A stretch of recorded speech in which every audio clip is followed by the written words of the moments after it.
మనం టీవీలో వీడియో చూసిన ప్రేక్షకులు నమస్కారం అండి. నా పేరు రమేష్ బాబు, మాది గిరిజన మూలికా వైద్యం. ఈ వీడియోలో శరీరంలో ఏ విటమిన్ అయినా బాడీలో తగ్గిపోయినప్పుడు అన్ని రకాల విటమిన్స్కి ఒక అద్భుతమైనటువంటి ఒక వైద్యం ఉంది. ఇది పూర్వం నుంచి ఉన్నటువంటి అద్భుతమైనటువంటి వైద్యము. దీన్ని మనము ఇంట్లో చేసుకొని వాడినట్టయితే శరీరంలో కావాల్సినంత బలం ఉంటుంది. ఎముకలకు శరీరంలో ఏ విటమిన్కైనా కానీ బలాన్ని ఇస్తుంది. దేహపుష్టి ఉంటుంది. కొంతమంది బలహీనంగా అయిపోయి ఉంటారు, బలం లేక ఎంత తింటున్నా కానీ లావుగారు. అలాంటి వారైనా బాగా కండపుష్టి వస్తుంది, బాగా వాళ్ళలో విటమిన్స్ బాగా ఉత్పత్తి అవుతాయి. ఈ విధంగా మనకు అన్ని రకాలుగా విటమిన్స్ ఉత్పత్తి కావడానికి, శరీరంలో బలం రావడానికి, మనిషి యాక్టివ్గా ఉండడానికి, ఇమ్యూనిటీ పవర్ పెరగడానికి, కండపుష్టి లేని వల్ల కండపుష్టి కూడా పెరగడానికి, మనిషి ఉదయం నుంచి రాత్రి వరకు ఎంత పని చేసినా అలసట లేకుండా బలంగా పుష్టిగా ఉండడానికి, పురుషులైనా స్త్రీలైనా ఎవరికైనా కానీ ఒక అద్భుతమైనటువంటి ఈ యొక్క వైద్యం మీరు చూస్తే క్లియర్గా స్టార్టింగ్ నుంచి ఎండింగ్ వరకు మీకు క్లియర్గా అర్థమవుతుంది. వీడియో చూసేటప్పుడు నీట్గా రాసుకోండి, ఏమేమి దానికి చెప్పే ఐటమ్స్ అన్నీ చెప్తాను చూడండి ఒకసారి. అయితే ముందుగా మనకు పిల్లి పీచర గడ్డలు, వీటిని శతావరి అంటారు, పిల్లి పీచర గడ్డలు అంటారు.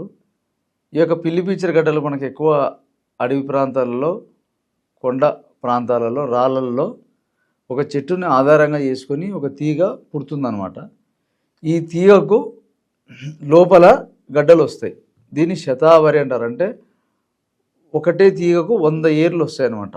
100 లోపల గడ్డలాగా పుడతాయి అవి. ఇవి మనం తీసుకొని నీట్గా తెచ్చుకొని పాలలో ఉడికించి పెట్టుకోవాలి. పాలలో ఉడకబెట్టుకొని మనము 1-2 సార్లు కానీ మనం ఉడకబెట్టడం, పాలల్లో మళ్ళీ ఆరబెట్టడం, మళ్ళీ ఉడకబెట్టడం, ఆరబెట్టడం. పాలు ఆవు పాలైనా బర్రె పాలైనా ఏమైనా పర్లేదు, ఎందుకంటే మనం శుద్ధి చేసుకోవడానికి కాబట్టి మనం ఆ విధంగా ఉడకబెట్టుకొని ఆరబెట్టుకోవాలి. అదేవిధంగా పెన్నేరు దుంపలు, పెన్నేరు దుంపలు అంటే అశ్వగంధ, పెన్నేరు దుంప అంటారు. ఈ పెన్నేరు దుంపలు కూడా పాలల్లో మనం శుద్ధి చేసుకోవాలి, ఒక 3 సార్లు కానీ ఇవి ఆరబెట్టుకోవాలి. అదేవిధంగా నేలతాటి దుంపలు, నేలతాటి గడ్డలు, నేలతాటి దుంపలు అంటారు. ఇవి మనకు అడవి ప్రాంతాల్లో ఉంటాయి. సేమ్ దీని చెట్టు ఎట్లుంటుందంటే మన తాటి చెట్టు మట్టలు ఎట్టయితే ఉంటాయో సేమ్ అట్లే ఉంటే చిన్నగా వస్తాయి అన్నమాట. ఇవి ఎక్కువగా ఇసుక నీళ్ళలలో, ఎర్ర నీళ్ళలలో బాగా పుడతాయి అన్నమాట. ఇవి కూడా మనం పాలలో శుద్ధి చేసి పెట్టుకోవాలి. అదేవిధంగా నేలగుమ్మడి గడ్డ, నేలగుమ్మడి, ఈ నేలగుమ్మడి వచ్చేసి మనకు భూమిలో ఒక తీగను ఆధారంగా చేసుకుని భూమిలో గడ్డ పుడుతుందన్నమాట. ఈ గడ్డని మనం తెచ్చుకొని దీన్ని కూడా నీడలో ఆరబెట్టుకున్నాక మళ్ళీ వీటిని పాలల్లో ఉడకబెట్టాల. పాలలో ఉడకబెట్టడం, మళ్ళీ నీడలో ఆరబెట్టడం, మళ్ళీ ఉడకబెట్టడం, ఆరబెట్టడం, అట్లా 3 సార్లు వేసి వీటికి బలం వస్తుంది. ఇట్లా ఈ 4 రకాలుగా ఈ గడ్డల్ని మనం ఆరబెట్టుకొని విడివిడిగా 50 గ్రాముల చొప్పున అంత కలిపితే ఒక 200 గ్రాములు అవుతుంది. వీటికి ఈక్వల్గా కండ చక్కెర అంటే కలకండ, మిశ్రీ అంటారు, కొన్ని ప్రాంతాలలో కలకండ అంటారు. కాబట్టి ఇది మనకు షాపులో డైమండ్ కలకండ లాగా చిన్న వస్తుంది, బాగా దొడ్డుగా లావలా కూడా గడ్డలు గడ్డలు వస్తుంది అనమాట. ఈ కలకండ కూడా మనం తెచ్చుకొని పొడి చేసుకొని ఇది ఒక 200 గ్రాములు పొడి చేసి పెట్టుకోవాలి. ఈ యొక్క కలకండ 200 గ్రాములు ఫస్ట్ చెప్పిన 4 మూలికలు అవి ఒక 200 గ్రాములు మొత్తం అంతా కలిపి పెట్టుకుంటే మీకు కనీసం అంటే ఒక మండలం వరకు వస్తుంది. మండలం అంటే 41 డేస్. ఉదయం సాయంకాలం విటమిన్ లోపం బాగా ఎక్కువగా ఉన్న వాళ్ళైతే ఉదయం సాయంకాలం వాడచ్చు. లేదు కొంచెం బాగానే ఉంది కానీ కొంచెం వాడాలి అనుకుంటే డైలీ ఉదయం పూట పరగడుపున పాలు తీసుకోవాలి. పాలు ఆవు పాలైనా గేదె పాలు ఏవైనా పర్లేదు. పాలు తెచ్చుకొని వేడి చేసుకొని చల్లగా చేసుకొని ఆ పాలల్లో 1 స్పూన్ కలుపుకొని తాగాల. లేదు పాలు పడవండి, మాకు పాలు అలవాటు లేదన్న వాళ్ళైతే తేనె, మంచి తేనె తెచ్చుకోండి. ఎక్కడైనా తెచ్చుకొని ఈ పౌడర్లోకి తేనె సరిపోయినంత వేసి హల్వా టైప్లో కలుపుకోవాలి. మనం రోజు హల్వా టైప్ కలుపుకొని పొద్దున సాయంకాలము కుంకుడు గింజంత మోతాదుగా తీసుకొని తిని మనం ఒక అరగంట గ్యాప్ ఇవ్వాలి. ఇస్తే అది లోపల పోయి బాగా ఆ విటమిన్స్ ఏవైతే మనకు తగ్గిపోతున్నాయో అన్ని రకాల విటమిన్స్ను ఉత్పత్తి చేసేటటువంటి బలము ఆ మూలికలలో ఉంటుంది, ఆ కాంబినేషన్లో.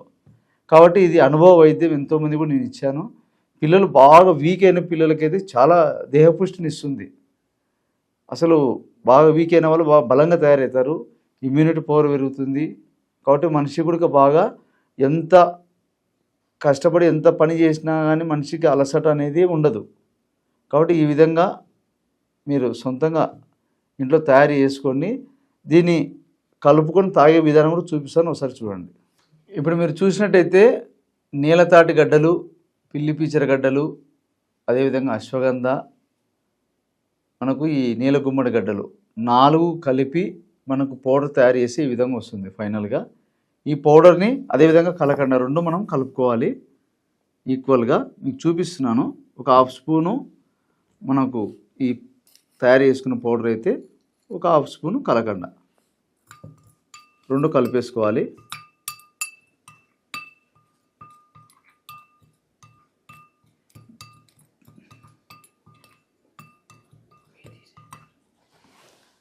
ఇట్లా మనకు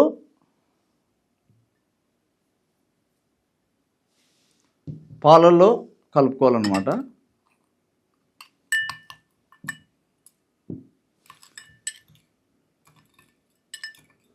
పాలు గేదె పాలైనా ఆవు పాలైనా ఏవైనా పర్లేదు.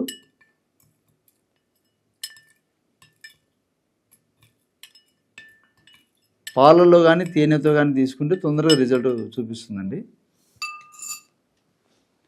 ఇట్లా ఈ విధంగా తయారు చేసుకొని మనం రెగ్యులర్గా వాడినట్టయితే మటుకు శరీరంలో ఏ విటమిన్స్ తగ్గినా కానీ విటమిన్స్ బాగా డెవలప్మెంట్ అవుతుంది. కోర్స్ వచ్చేసి 1 నెల 2 నెలలు 3 నెలలు కానీ ఖచ్చితంగా వాడండి. ప్రాబ్లం ఎక్కువ ఉన్న వాళ్ళైతే 100% రిజల్ట్ వస్తుంది. దీనికోసం ఏదో ట్యాబ్లెట్లు వాడాలా విటమిన్స్ కోసం అన్న అవసరం లేదు. న్యాచురల్గా దొరికేటివే కాబట్టి ఎలాంటి సైడ్ ఎఫెక్ట్స్ ఉండవు. మీరు చేసుకోగలిగితే ఇంట్లో చేసుకోండి. చేసుకోలేకపోయినా మాకు చెప్పినట్టయితే కొరియర్లో కూడా మీకు పంపించగలుగుతాము. ఈ అవకాశం ఇచ్చిన ప్రేక్షకులకు నమస్కారం.